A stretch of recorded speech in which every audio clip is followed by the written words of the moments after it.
के नियम सब क्षण भर में विलीन हो गए। जगन्नाथ जी मंदिर से बाहर निकल पड़े। किसी को कुछ पता न चला। रात की गहराई में चांदनी के प्रकाश में वे धीरे धीरे चलते हुए खेतों की ओर बढ़ने लगे, जहाँ बेला अपने स्वर के माधुर्य से उन्हें पुकार रही। बेला अब भी प्रभु के भजन गुनगुना रही थी, गीत गोविंदम के पदों को अपने भावों की मिठास से सराबोर कर रही थी।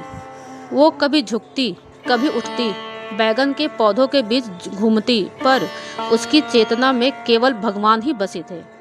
खेत कीचड़ से भरे हुए थे, हर जगह पानी, कांटे, झाइयाँ, पर बेला तो जैसे किसी और की ही लोक में विचरण कर रही थी। उसे अपने तन या वस्त्रों की कोई चिंता नहीं थी, बस प्रभु के पद गाने थे। वही उसका कर्म था, वही उसका धर्म।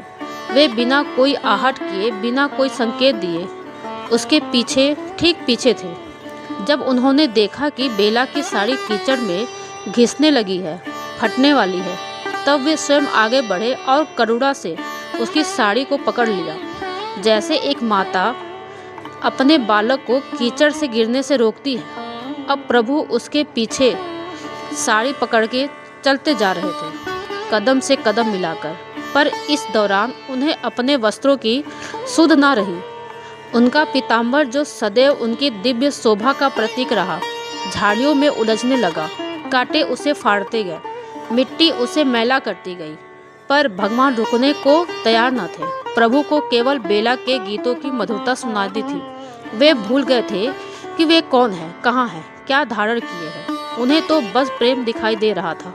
यह दृश्य अनोखा था, जहाँ भक्त अपने काम में मग्न थे और भगवान उसकी रक्षा करते हुए उसकी साड़ी पकड़े खेतों की मिट्टी में चलते जा रहे थे। सुबह के समय जैसे ही जगन्नाथ मंदिर के मुख्य पट खोले गए, इसी बीच नगर के शासक राजा स्वयं श्री जगन्नाथ जी के दर्शन हेतु मंदिर पहुँचे।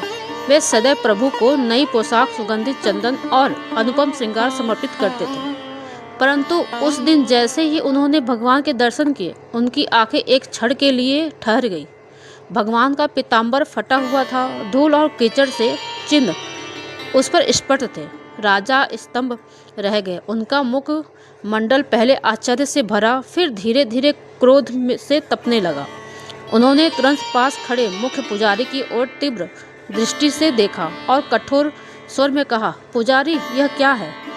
मैंने भगवान के लिए नया रेशमी सुवर्ण किनारी वाला पीताम्बर अर्पित किया था, फिर यह फटा और मैला वस्त्र क्यों पहनाया गया है? पुजारी विनम्रता